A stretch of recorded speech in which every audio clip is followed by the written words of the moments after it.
lovely day today at the East Hampton Library.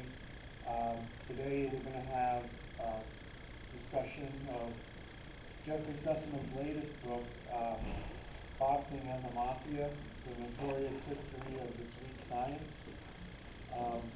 If you're not familiar with the term, the sweet science, as Joan Baum mentioned in her review, it turns up quite a lot in boxing. And goes back to A.J. Liebling, who Jeffrey will talk a little bit about. There is a lot of excellent history in this book, from individuals. It reads like a who's who. So sit back, relax, and then afterwards, after the talk, will be a little Q&A time, and I'll turn it over to Jeffrey Sussman. Thank you very much for coming. It's nice to have such a good turnout today. A number of people asked me how I got interested in boxing and the mob together. And when I was 13 years old, my father introduced me to an uncle of his, a man named Irving Kershaw, who I'd never met before, and I never saw again after that, who was a very successful bootlegger during the 1920s and made millions of dollars from bootlegging. And he was a partner of a New Jersey gangster named Longy Zwillman. And Irving also was one of 5 people who were indicted but never tried for the murder of a gangster named Dutch Schultz, because they were competitors in the illegal booze business during Prohibition. But after I met Irving, I asked my father about this man and what his relationship was. And he said, during the 1930s, during the Great Depression, my father's family was rather poor, and Irving was very, very wealthy. He had a big mansion adjacent to Averell Harriman's mansion in upstate New York. And while he didn't do anything to help out my father's family financially, he gave my father a lot of tips on fixed fights. And he knew about it. And he would tell my father, well, look, bet $75 on this bout with Primo Carnera or Jack Sharkey, and you'll win $750 or $1,000. And if you save $1,000 and bet that on the next fixed fight, maybe you'll walk away with $5,000 or $8,000. And so my father was fascinated by that, and he told me that story. And I became fascinated by how boxing matches were fixed.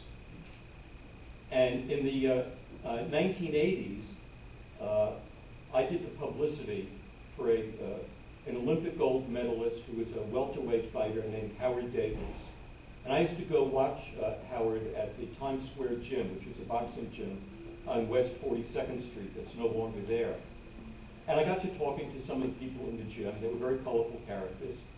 And I asked one of them about fixed fights, and he said, we no longer have to fix the boxer.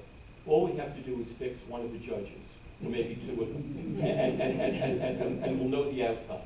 And he said, God forbid that our fighter is losing, and it looks like he may be knocked out. The referee, who has also been paid off, will make sure to keep separating the fighters so that the guy we want to lose doesn't land an accidental knockout punch.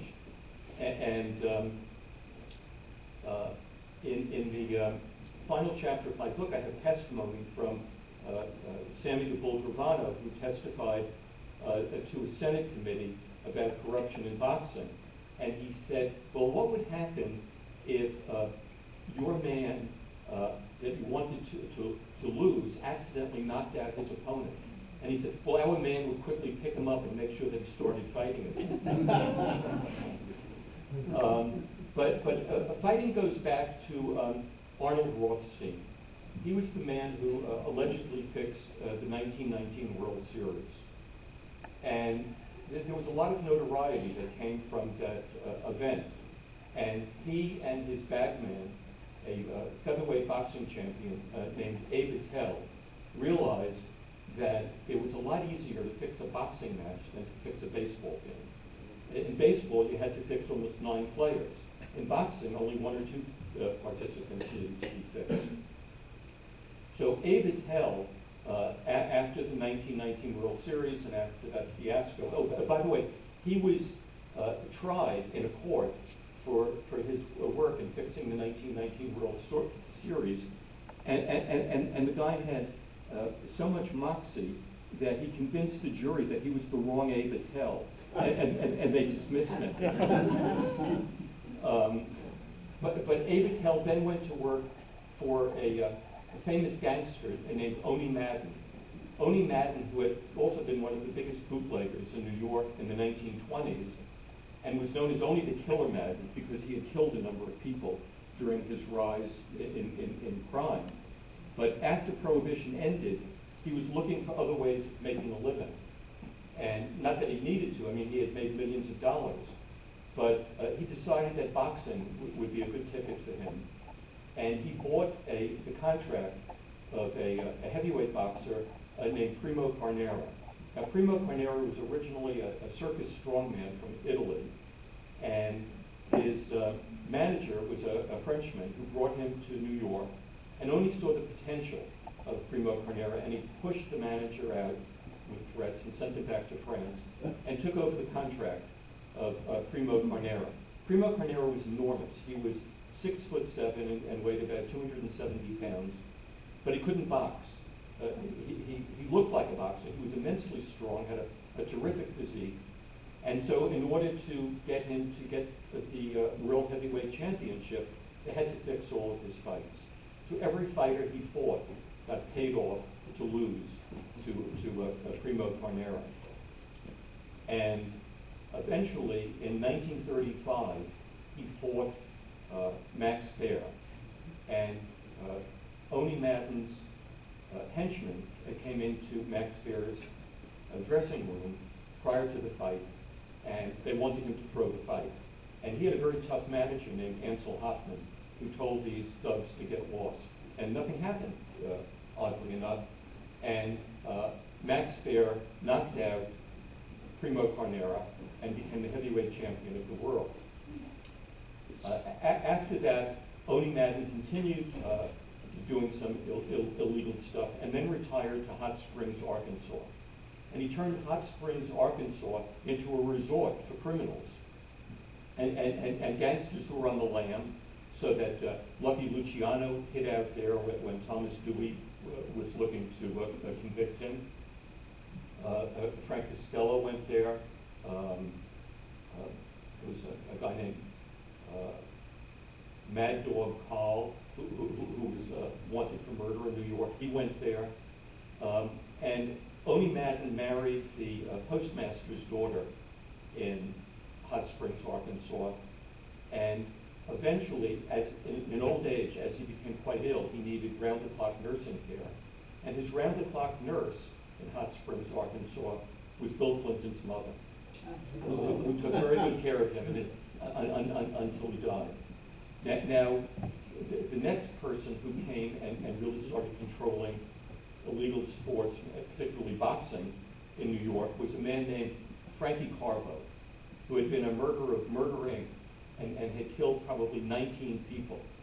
And the head of the Philadelphia Mafia in the 1970s, a man named Ralph Natale, said that it was well known in the mob that Frankie Carbo had been the trigger man who killed Bugsy Siegel in Beverly Hills in 1947. Now, Frankie Carbo was also known as Mr. Gray and other strange names because he sort of hid in the shadows. But he had a partner named Frank Blinky Palermo, who was the numbers king of Philadelphia, and Frankie was a promoter, and they also teamed up with a man named Jim Norris, who came from an extremely wealthy family in Chicago. They owned the Chicago Merchandise Mart. At the time, they owned a number of hockey and basketball teams and a local baseball team. But Jim Norris was fascinated by the underworld, and he loved hanging around boxers and the gangsters who were involved in boxing. And he became the head of Madison Square Garden.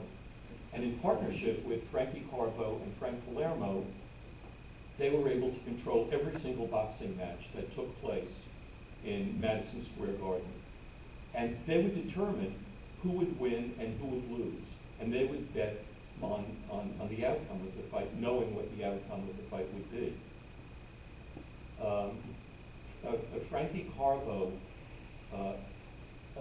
was the man who got Jake LaMotta to give up a fight against a man named Billy Fox, so that Jake LaMotta could get a shot at the middleweight boxing title. And Jake LaMotta was so upset about this that when he fought Billy Fox, he really didn't put up a defense, and everyone who saw the fight realized that he wasn't defending himself, and they were yelling from the stands. All the audience was yelling "fix, fix," and other things. And it was Jake's opportunity to get a shot at the middleweight title. Since Jake knew that he was going to lose the fight, and Frankie Carbo paid him $100,000 to lose it, Jake LaMotta bet $100,000 on his opponent. And the odds were such that Jake really cleaned up on that fight. He had 6 more fights after that, and he finally got a shot at the middleweight title against a French middleweight named Marcel Cerdan. And Jake won and became the middleweight boxing champion. You probably have seen this in the movie Raging Bull. There was supposed to be a rematch with Jake LaMotta and Marcel Cerdan, but Cerdan's plane coming back from France crashed in the Azores and he died. He was incidentally the fiancé of the famous French singer Edith Piaf, and they were supposed to get married. And the reason he was flying to New York rather than taking a boat is because he wanted to be able to spend time with Edith Piaf prior to his match with Jake LaMotta. Had he taken a boat, he would have survived, obviously. Frankie Carbo wanted to take over I think he was a middleweight boxer in Los Angeles named Don Jordan. And he had a manager named Jackie Leonard. And he and Frank Palermo were threatening Jackie Leonard that if they didn't sign over their contract to them to manage and promote Don Jordan, they would kill him. And the Los Angeles cops didn't want to do anything to help him. And so he went to the FBI, and the FBI wired him. And he got all these threats down on tape. And finally, the FBI brought these tapes to Robert Kennedy, who was then the Attorney General of the United States. And they wound up prosecuting Frank Palermo, Frankie Carbo, Jim Norris, and other men associated with them. Frankie Carbo was given 25 years in prison, and Palermo was given 15 years. Jim Norris, probably because of his political connections and his wealth, got probation and went back to Chicago, as did the lawyer, a man named Truman Gibson, who was an interesting character. He was a close friend of Joe Louis and managed Joe Louis's career. He had been hired by Franklin Roosevelt to help integrate the Army after the end of World War II. He was an icon in the civil rights movement, but under all of this, he was a gangster and a good partner of Carbo and Palermo and Norris. And he too got off because of his political connections. He did not have to do any jail time. Nevertheless, while they were in prison, Frankie Carbo and Frank Palermo were also controlling Sonny Liston, and along with some other mobsters. It was amazing how many mobsters owned different pieces of Sonny Liston. 5% here, 10% there, 20% there. The head of the mob in St. Louis, a man named John Vitale, owned 15% of Sonny Liston, and a gangster gambler in Las Vegas named Ash Resnick also owned 20% of Sonny Liston. And there's been a lot of controversy about whether Sonny Liston's fights with Muhammad Ali were fixed or not. Now, in the first fight in Miami, Sonny Liston couldn't come out of his corner at the end of the 7th round because he couldn't use one arm. And everyone thought that he was faking.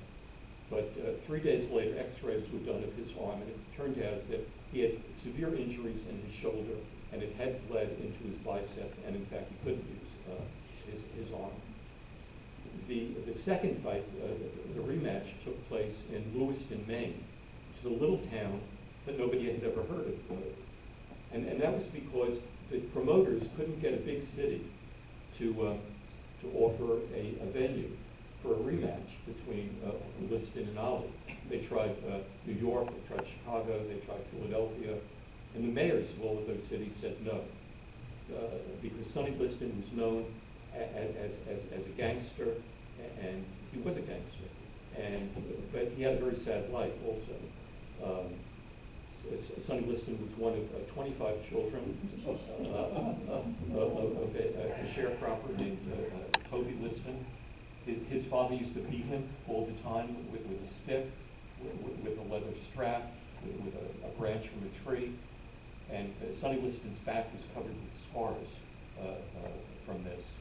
He ran away from home when he was 15 and went to Chicago because his mother had left Toby because she was being beaten up by Toby as well. And Sonny Liston, because he lived on a little farm in Kentucky, he thought that Chicago was just like a little town in Kentucky. And he kept asking strangers on the street if they knew his mother. And of course they didn't. And the cops found him one night sleeping in an alley amidst garbage cans.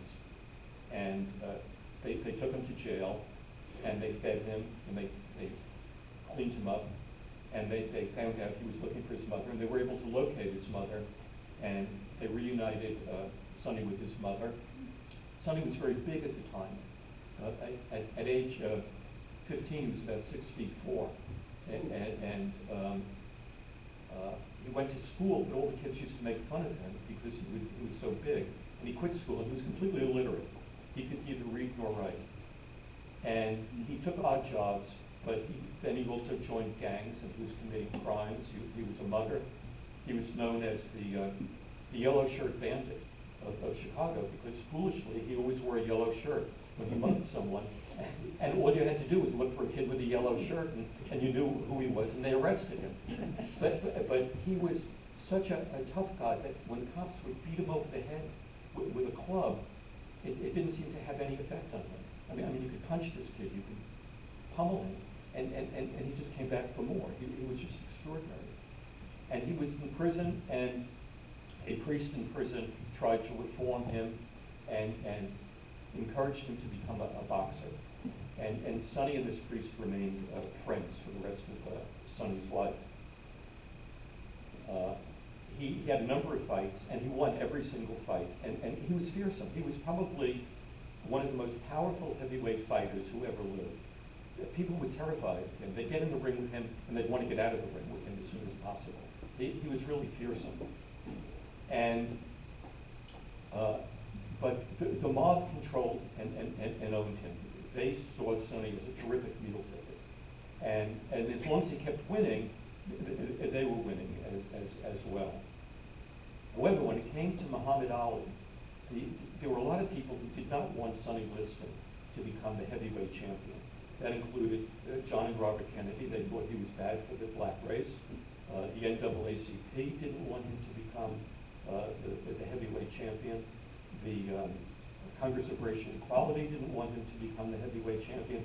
They thought he would just be a terrible example for the black community in the United States. They all wanted Muhammad Ali, who was then known as Cassius Clay, to become the heavyweight champion. He was handsome, he was witty, people liked him, he was an attractive personality. So the mob figured, if Sonny loses, even though he's the favorite, and we bet on Cassius Clay to win, we can make a fortune. So prior to the fight in Lewiston, a friend of John Vitale in St. Louis said, I'm going to fly up to Lewiston to see this fight. And John Vitale said to his pal, who was a captain in Vitale's crime family, he said, don't bother going, it's going to be over before you get there. And a close friend of Ash Resnick, who was a mobster in Las Vegas, said the same thing to Ash. He said, I'm going to go up and see the fight in Lewiston. And Ash said, it's going to be over in the first round. Before you even get into your seat, the fight's going to be over. Now, supposedly, Muhammad Ali hit Sonny Liston what was called a phantom punch. I think it was a minute and 44 seconds into the first round. And no one saw this punch. And yet Sonny Liston went down and he rolled over a few times and then he landed on his back. And there's a famous photograph of Muhammad Ali standing over him, looking at him. What a lot of people don't know is that Muhammad Ali is yelling at Sonny, saying to him, "Get up, sucker, get up, sucker. No one's going to believe this. No one's going to believe I hit you. Get up." and the referee sends Muhammad Ali back to his corner, and Muhammad Ali says to his cornerman, "Did I hit him? I don't think I hit him. Did I hit him?" So he didn't believe he hit Sonny Liston. So that was the end of Sonny Liston's. He had two more bouts after that, no importance. But Muhammad Ali went on to have a great career after that. I don't think Muhammad Ali knew the fight was fixed because they didn't need to inform him of it. They just needed to fix Sonny Liston, and that was that. And also, people who admired Muhammad Ali and thought he was a great American icon do not want to accept the fact that either of those two fights were fixed because they think that it's somehow injurious to the reputation of Muhammad Ali, that he won a fixed fight in order to become a heavyweight champion. But it isn't true, really, because he did perform magnificently in subsequent fights and proved what a great fighter he was. But Sonny Liston then had a very unfortunate end. He was killed in his home in Las Vegas, and there are several theories about why he was killed. One theory was that the mob didn't pay him all the money that they owed him, and he was demanding it. And he said that if he didn't get it, he was going to go to the FBI. Another theory was that he became a heroin addict. And incidentally, he was taking heroin with Joe Louis. They were shooting it up together. The mob who controlled the heroin distribution in Las Vegas were angry at Sonny Liston because they felt he was impinging on their territory and they wanted to get rid of him. And what the medical examiner, determined after they found Sonny's body was that someone had doped him. They had friends, perhaps, had come into his house, given him alcohol, but the alcohol was doped and it knocked him out. And once he was knocked out, they injected him with an overdose of heroin, a hot shot of heroin that he overdosed on, and it killed him. What's interesting is that initially the publicity in Las Vegas was that Sonny Liston accidentally killed himself by giving himself an overdose of heroin. Sonny Liston had a morbid fear of needles. He would never go near a needle. And yet they found a needle sticking out of his arm and a needle in his back. So if he was a man who did everything possible to avoid getting shot with a needle, he couldn't possibly have injected himself with an overdose of heroin. Now, in 1993, the U.S. Senate decided to have a hearing on corruption in boxing.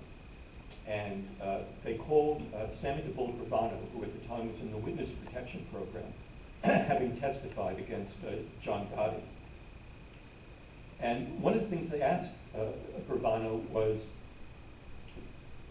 are fights still fixed the same way they had been fixed? In other words, do we pay a judge? Do we pay a referee? Do we pay one boxer to take a dive? And Gravano said, no, we don't do that anymore. He said, because there's so much money involved in boxing, tens of millions of dollars, we don't have to do that. Regardless of who wins or loses, we're going to make tens of millions of dollars on these fights. He said, what we tend to do is we spot a fighter who we think is an up-and-coming fighter, somebody who has the potential for being a champion. And we'll get him a trainer. He won't know that the mob owns him. We'll own his trainer. We'll own his manager. And we'll pay for all of his training, and we'll pay for all of his management. And those people will have contracts with us. And then we're going to make sure that he has fights with other fighters that he wins. Not by fixing them, but by having him fight people who are not as good as he is. And therefore, we know what the outcome is going to be. And because there are so many sanctioning bodies, what we'll do is we're going to pay off a sanctioning body to make our fighter a top contender. So, for example, he mentioned that at the time they had a heavyweight boxer from Italy who subsequently had some health problems and dropped out of boxing. But at the time, they wanted to make him a heavyweight champion.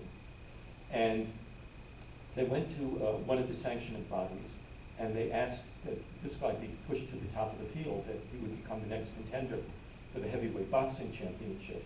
And they said, well, it'll cost you $10,000. And he said, well, you know, I'm here on behalf of John Gotti. And they said to him, well, as a courtesy to John Gotti, we'll make it $5,000. So they paid the $5,000. And he said, but that's how we would control boxing. Because by the time that guy got to be a contender fighting for the world championship through closed circuit television and all kinds of promotional deals, the fight would be worth tens of millions of dollars. And we would clean up on that. It really, I mean, we would like him to be the winner, but even if he didn't win, we would clean up on it. And we also have in the contract that there would be a rematch. So the rematch would be worth tens of millions of dollars. And he said, the fixing of boxing, or the mob's control of boxing, is so subtle now that most people are unaware of how it's controlled. And that's where we stand today. Anyway, that's my story of boxing and the mob. I hope you enjoyed it, and if you have any questions, please ask me questions.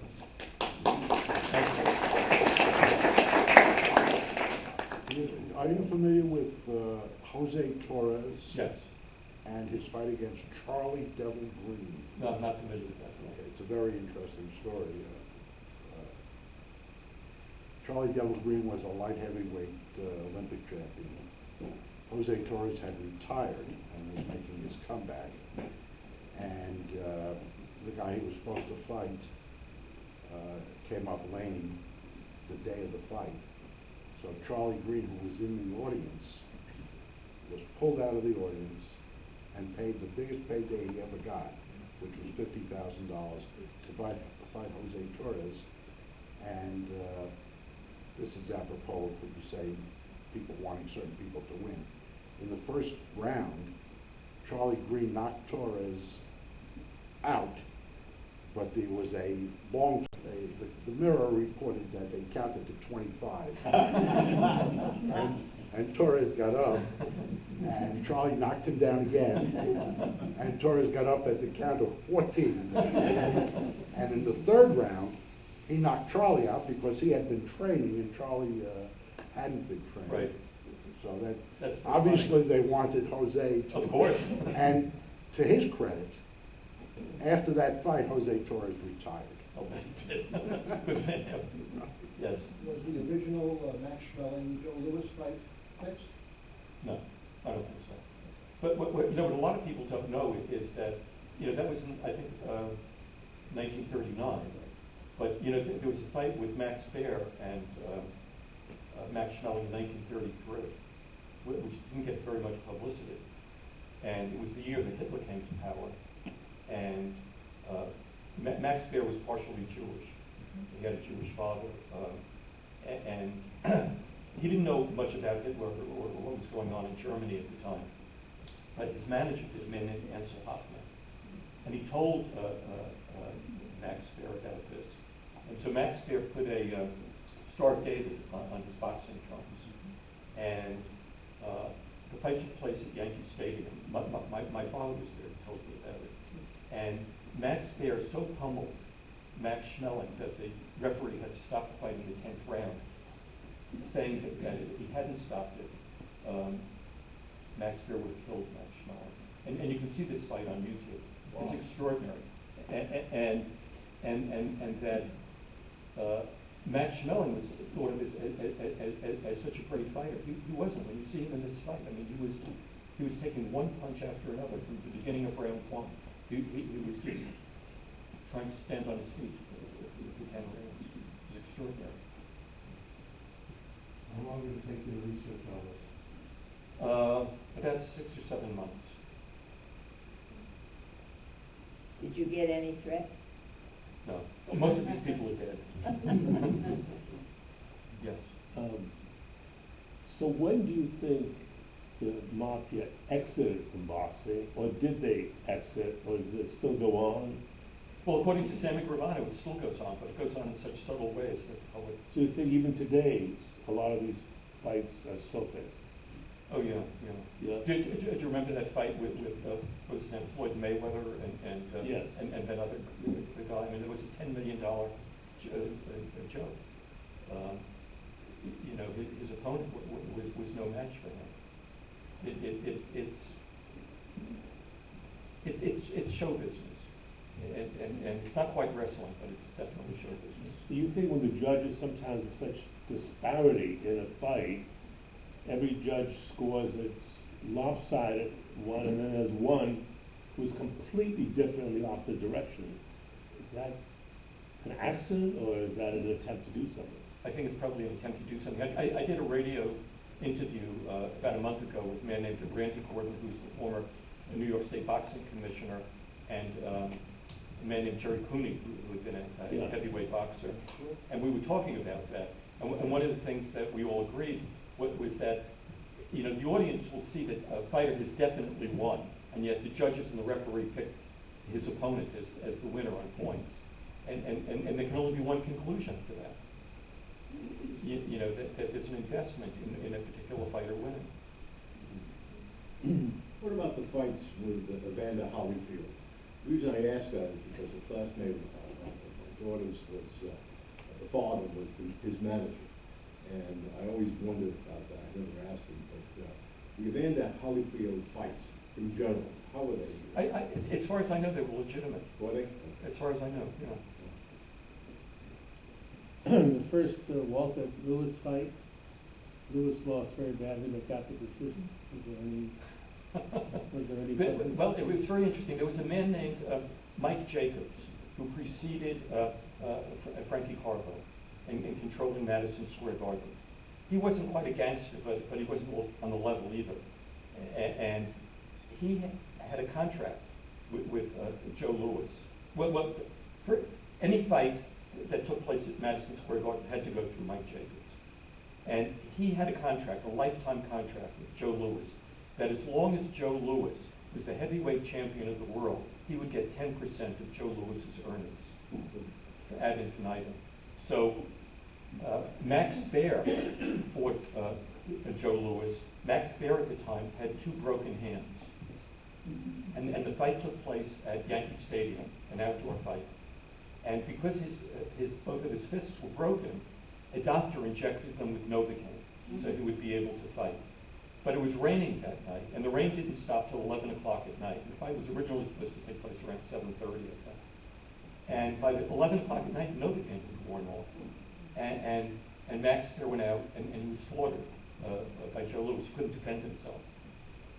6 months later, his right hand, he had one of the hardest punching right hands of any heavyweight boxer.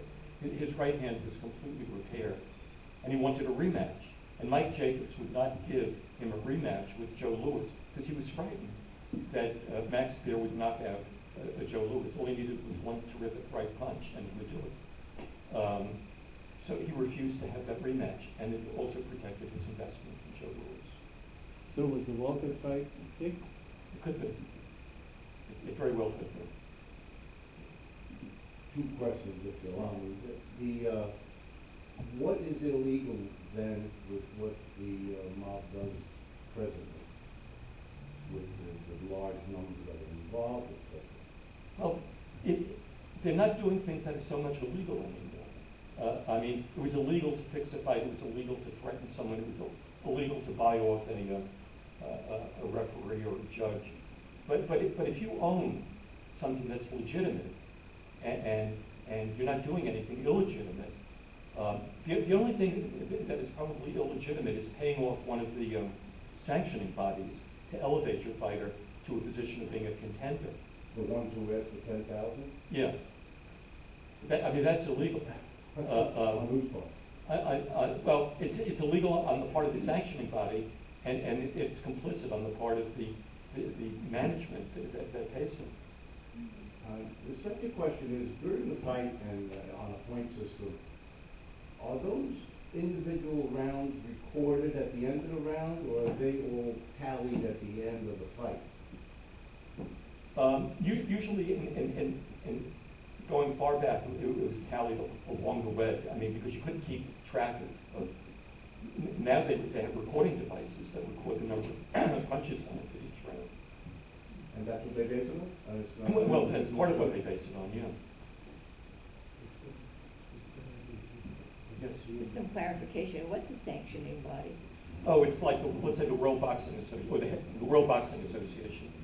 They're the ones who determine if you fight under their label and you become the heavyweight champion, then in their body you become the heavyweight champion. But there may be another sanctioning body that doesn't recognize you. They have their own heavyweight champion. The fight that took place last week between Anthony Joshua and Ruiz, Anthony Joshua had 4 heavyweight belts, and because he lost the title, the 4 heavyweight belts went to his opponent. Which is a change from the glory days of boxing, where there was just one sanction. Exactly. Right. About the money. Excuse me? About the money. The money was just terrific. Do you recall the Ray Robinson, Bobby Levine fight? No. Bobby Levine was the heaviest puncher in middleweight division. He knocked out Robinson. The lights went out. So you couldn't count it to 50. Because Robinson, the lights went out, brought it back to the corner. And Bobby lost the fight. But they were my previous book was a biography of Rocky Graziano, and who was a very good boxer, a very good fighter, but not a great boxer. He wasn't a scientific boxer. He was really a slugger. But he had 2 fights that raised some questions. One was with a man named Steve Riggio. He lost both times to Steve Riggio, and Steve Riggio suddenly retired from boxing and became a taxi driver. His sons, by the way, are the ones who own Barnes & Noble. The Riggio brothers. Oh, my God. Right. And then he fought a man named Henry Green. And he had 3 fights with Henry Green. He lost the first 2, and he won the 3rd. And Henry Green retired from boxing after that and said that he was told he better lose because the people who were backing Rocky wanted him to go all the way up and become a middleweight boxing So champion. he was the guy that he sparred with the first time, Harold Green, he knocked him out. Yeah. Yes. Can you tell us more or anything about the Johansson-Patterson era? I think that was a legitimate fight. However, after Frankie Carbo was sent to prison, a man named Roy Cohn and his cohorts bought what was left of the International Boxing Club, which was the organization owned by Frankie Carbo. And it became, I think it was called the 20th Century something or other. And they wanted Floyd Patterson to become the champion. I remember as a kid, though, when the word was that when he lost to Johansson, that he was owned by Salerno at the time. He was, and Salerno was a law client of Roy Cohn. A very good friend of mine who went to Fordham Law School, got out of Fordham Law School. His first job before he went out on his own, he was working for Roy Cohn. And he used to tell me about Salerno coming up to the office and saying, I'm really a good guy. I don't know why people are bothering me. They think I'm a gangster. I'm not. He said, I'm just a lovable old man. And he said that Roy Cohn, remember Fugazi, the limousine company? He was also a partner of Roy Cohn in this, and Tony Salerno were all in this company that in fact owned Floyd Patterson or were controlling that fight. Oh. Yes. Where is Mike Tyson sitting over? He was a good fighter. He was a tough man. He started out as a street thug, and he had a very good manager who converted He him. ended up as a street thug also. Well, it's hard to escape your past. But as a fighter, he was a very good fighter. He was very compelling. very tough. And can you comment on, it's a little off topic, but the whole Rocky phenomenon, what is that about? You mean movies? Yes.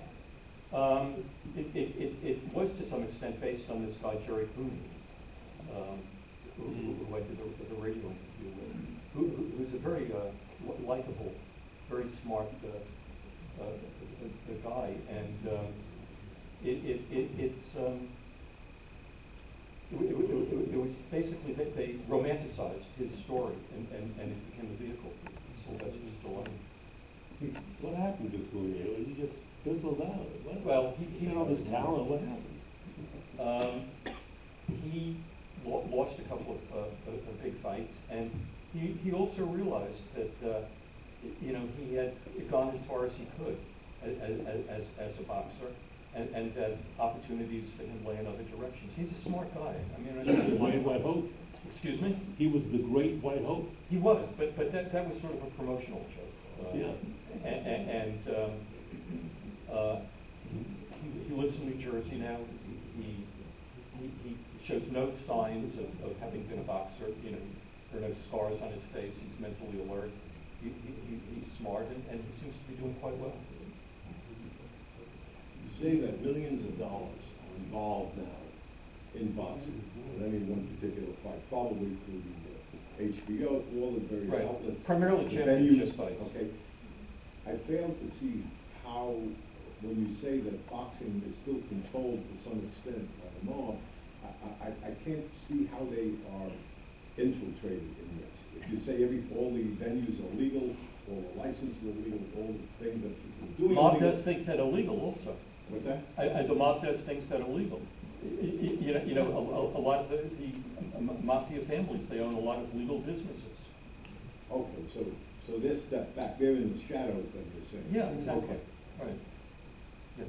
Am I right to infer from something you said that these arrangements were made when they fixed the fighters by going to their dressing room minutes before the match, or?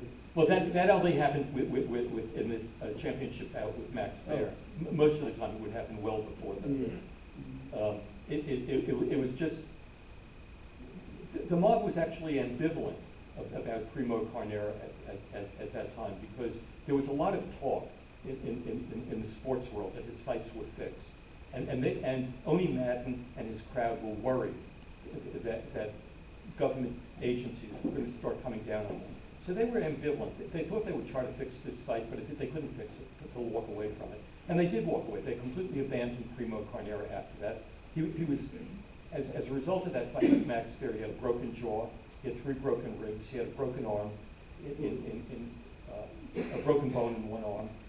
The mob dumped him. They wouldn't pay any of his hospital bills.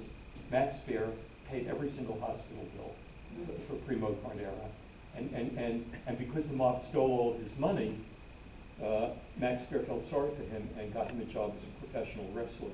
And he was able to recoup the money that the mob had stolen from him, which was millions and millions of dollars. Yes? Yeah, it seems to me that the fixes are well known in the entire boxing community when they occur. And you've got sanctioning bodies, and you've got the boxing commissioner, which is a government appointment. The money has to be flowing up as well as to the boxers themselves, doesn't it? Sure. I mean, most of these boxers nowadays, the championship boxers, they have very good lawyers, they have sports agents and so forth. In the mid-1980s, I was doing the publicity for a welterweight boxer, an Olympic gold medalist named Howard Davis. He had a very good lawyer, he had a very good contract. I saw his contract. He was going to get $1 million after a year, and he was going to invest that $1 million in a business and retire from boxing, which is what he did. But in the 1930s, 40s, 50s, and 60s, boxing was like the Wild West. But it couldn't have happened without corruption, without the New York State Boxing Commission being in on it. Well, that's right. I mean, in my book on Rocky Graziano, I'm not naive. right? In my book about Rocky Graziano, I have a whole chapter in there about his dealing with the boxing commissioner of New York, and the guy seemed legitimate, and yet the things that he did were so obviously illegitimate. And he was the boxing commissioner. In a lot of places, A lot of states don't have boxing commissioners or athletic commissioners either. And it's kind of, do whatever you can get away with. There are cases of fighters who shouldn't be fighting because they've been knocked out so many times. And they'll go to a state that has a different boxing commissioner than the one where they've been knocked out in, and they'll fight under a different name. And they'll wind up being knocked out again. But these are people who are fighting for very low sums of money, and they have managers who just regard their fighters the same way people regard a prostitute. There's been a movement for many years that never took hold to federalize the boxing, and have one ruling body, federal. And it's interesting, of course, to show you how they think of boxers. There's the same movement now for horses, because they're dying from being drugged, and every state has its own rule and stuff like that. The boxer, who is the center of everybody's attention, is really the least important or the least considered person in this entire mixture. Well, Jake LaMotta said that we're treated like old whores who are, no longer have any use for anyone. And it's very sad that that's what happens. Did you imply that Bill Fugazi, who was involved with Roy Cohen, were they in any way connected, you think, to the mob? Or? Yes. They were. They were. Wow. I knew them both. I never knew that. Yeah. Wow. Wow. And Roy Cohen, had a reputation as a mob lawyer. No, I knew that, but I didn't realize that they were actually to be a mob lawyer, and not necessarily be connected to them. But eventually, you become involved with them. They like you. You like them. They offer you opportunities. You take them or you don't take them. An investment here or an investment there. There are all kinds of little subtle things that go on. Bill Fugazi, I was told, had a private bank in Little Italy at one point, and it was used for money laundering. And when the government started investigating it, the bank closed up right away. Do you have any view on the boxing, not the boxing, this other stuff that they fight in the cage? I don't know anything about that. Yeah. I have no interest in it. Neither do I, but it's all over the place. It must be big money, too. I'm sure it is big money. Yes. Two questions. One, do you know the family that Carlo was connected to? The Lucchese family. Okay. And is there any evidence of influence in the UFC at present? I don't know. Where did the ownership of Madison Square Garden change after Carlo and those guys were out? How did Dolan come in? He came in Was there a closeness there? No, there wasn't. There have been several ownerships in between. Valid, legitimate transfers? Yeah. Oh, it was? Yeah, that was one. Oh, yeah. Yeah. Yes. In 1979, I was approached by a woman named Jackie Tonawanda. You know of her? No. She thought of herself as the heavyweight champion of the world, women's heavyweight champion of the world. You never heard of her? I'm not particularly interested in. We tried to arrange a women fight boxers. between her and the reigning light heavyweight champion, men's light heavyweight champion, who was a Jewish guy. I can't remember his name. Ross? I can't remember his name. Oh, Mike Rossman from Philadelphia. Ross, that's right. Yeah. We tried to arrange a fight between her. She was an enormous woman. I didn't think this was frivolous. I saw her fight, and she might have beaten this guy. I don't know. And we tried to get a license in New Jersey. Jersey Joe Walcott was the commissioner at the time, and he would not favor fights between men and women. Just didn't give it any consideration. Do you think there's any chance that will ever come about? Who knows? And it could be like that famous tennis match, you know, with a, Oh, yeah. what was it? Billie Jean King. Billie Jean King, right. But the only female boxing champion I know of is an Orthodox Jewish woman from Argentina who's the middleweight female boxing champion of Argentina. Other than that, I have no. Muhammad Ali's daughter. I don't, is she a champ? I don't know if she's down. I don't think so. Yes. The lesser ranking bouts, were they clean so that they were trying to get through fighters, boxers work their way up through the ranks, so that eventually could be always at 30 from? You know, it really depended on the bout and who's involved, but it's certainly a lot easier to fix those lower level bouts than high profile ones. So they weren't really interested in seeing who could really be good boxers, then fix it. Well, you know, it's interesting to look at the career of Rocky Graziano, who started out as a club fighter and was fighting in small arenas and so forth. And though he had a legitimate manager named Irvin Cohn, he also had a manager named Eddie Coco, who was a mobster and who owned part of Rocky Graziano. So, and the same thing with Rocky Marciano.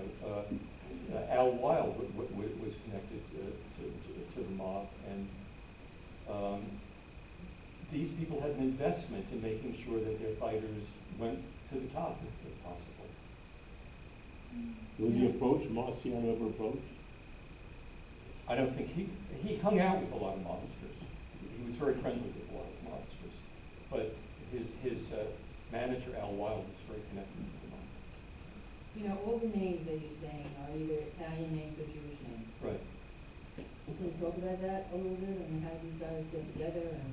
Well, you know, it's funny. I'm currently writing a book about the history of the mob, and beginning with Arnold Rothstein, who I mentioned at the beginning, he was sort of the founding father of organized crime in the United States, and his four protégés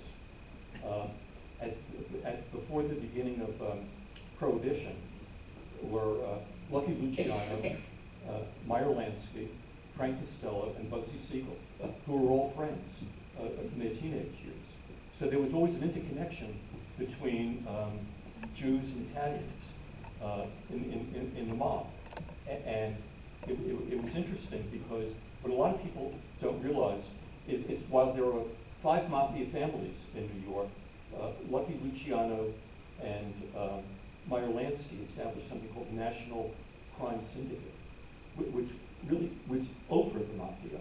Though mafia bosses like Lucky Luciano and Albert Anastasia and Carlo Gambino sat on the National Crime Syndicate. The National Crime Syndicate had authority over not only the 5 mafia families of New York, but mafia families all over the country. And so when they decided to kill somebody, they had to get permission from the National Crime Syndicate.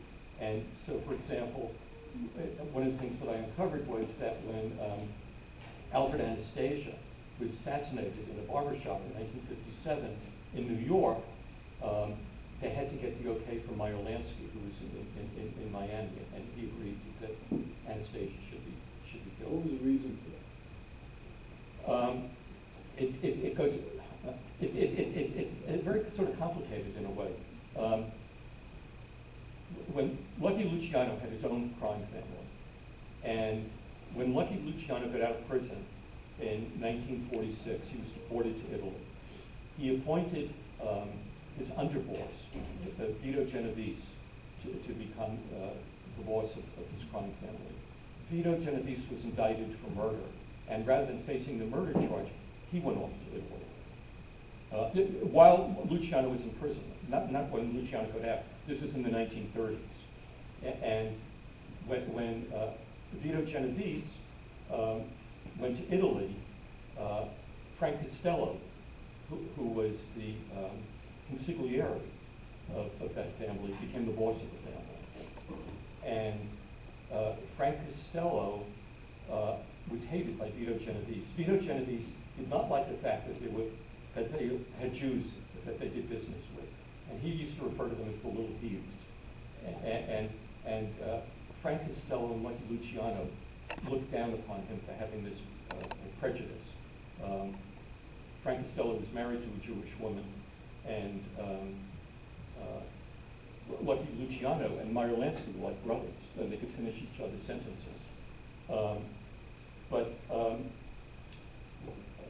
eventually, Vito Genovese was able to come back to New York, and he wanted to get rid of Frank Costello. He wanted to become the boss, and he arranged for Frank Costello to be shot by Joey Gallo in the barber shop. Then was a friend of Lucky Luciano, and he stood in the way of Vito Genovese becoming head of that crime family. And at the same time, Meyer Lansky was running these gambling casinos in Havana, and the mob, all the mobsters owned a piece of these casinos. And Albert Anastasia was not happy with the amount of money he was receiving, and he wanted more, and he was threatening Meyer Lansky. So when Vito Genovese decided to kill Albert Anastasia, Meyer Lansky agreed because he was getting rid of a thorn in his side and wanted more money from him. I hope that answers your question. Where was he killed? In a barber shop on Park Central, the same place where Arnold Rothstein was killed. It seems like a good place to kill mobsters. Yes. I just want to make sure I'm going to leave with the right perception here, because you're vilifying many of my boyhood heroes. I'm sorry, but yeah, and I just wonder, you referred to the street signs as an entertainment. Am I to assume that guys like Willie Pep and the featherweight and the Zale Graziano fights and the Archie Moore fights and the great heavyweight fights, that a preponderance of those or a majority were fixed? No, the Graziano-Zale fights were not fixed. They were brutal and very bloody fights, and they were not fixed at all. And Willie Pep was a great fighter. As far as I know, none of his fights were fixed. How many of these fights were fixed? A lot of the middleweight and welterweight fights that took place in Madison Square Garden were fixed. And I mean, Frankie Carbo and Frank Palermo and Jim Norris just had so much control. Not only of the fixed fights. For example, there was this great boxing trainer, Ray Arcel, who started something called the Saturday Night Fights from the Boston Arena. And Carbo and Norris and Palermo were very upset about that. They didn't want these fights to take place because they controlled the television rights for Madison Square Garden, which had Friday night fights and Wednesday night fights. So they threatened Arcel to stop this, and Arcel wouldn't do it. So one night while Arcel was on his way to the Boston Arena, some guy came up behind him with a lead pipe wrapped in newspaper and hit him over the head and fractured his skull. And he was in the hospital for about 4 weeks. And he was told that he'd better stay out of boxing. This was the end of his career. He didn't come back to boxing until he was desperately asked, to please train Roberto Duran, which was, I think, 14 or 17 years later. And he didn't take any money for that.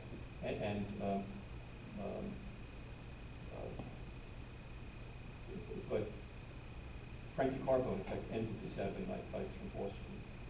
So his power and his ability to control things is just extraordinary.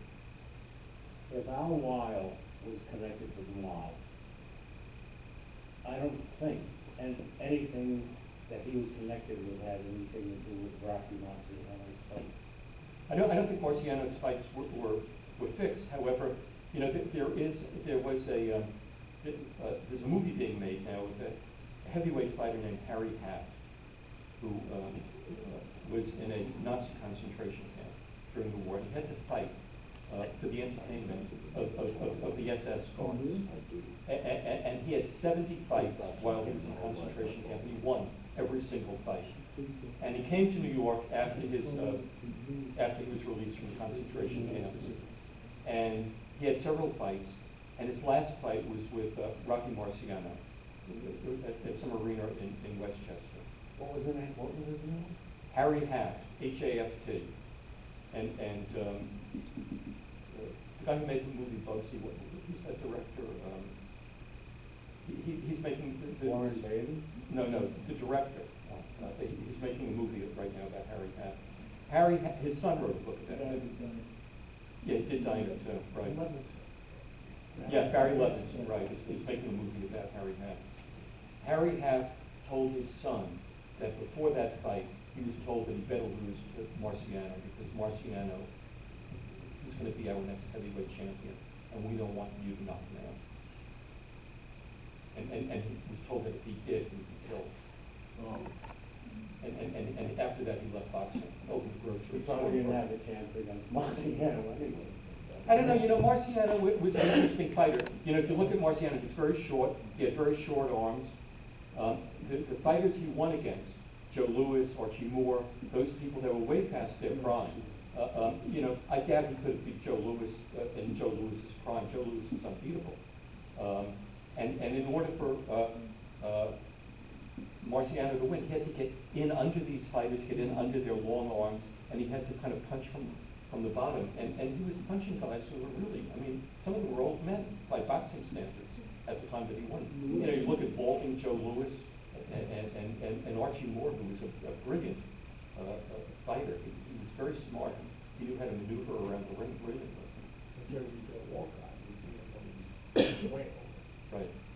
Right. So my father grew up with his close friend who was growing up was a boxer named Dave Simon, who lost to Joe Louis twice in 1941 and 1942.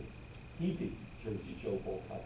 It knocked him out in order to become a contender, a heavyweight contender to fight Joe Louis. And if you've ever seen the movie On the Waterfront, he plays one of the thugs in the movie. He's a big, ugly guy, about 6'4", about 260 pounds. He was a very nice man. I met him a couple of times. Yes. And how did George Foreman come into this? He's very successful now. He was legitimate also. Yeah. He was a legitimate fighter. You don't mention Don King at all. He had nothing to do with any of this? He was a mobster unto himself. Right. He's a gangster. He's a killer. But for various legal reasons, I didn't go into that because the editor was a little nervous about libel suits. Oh, completely. But from people that he was connected with and so forth. To mention him, you have to mention someone else, and maybe that person is. And a libel suit may not go anywhere, but it could delay publication of the book. Interesting. So all the people that you inferred are dead. Except for Sammy Gravano. Right. And then all I did was repeat his testimony. I have a whole chapter in there. His testimony is very revealing. It's fascinating. And the questions asked by the senators are very interesting, and his responses are very honest. He was told that if any of his answers to the Senate were not true, that it could jeopardize his position in the witness protection program. Will you be selling any of these books today? I'll be selling all of them. I hope you'll buy them. Any other questions? I have the books right here. And I'll be happy to autograph them. So. Thank you. Well, thank you. Thank you. Thank you for coming.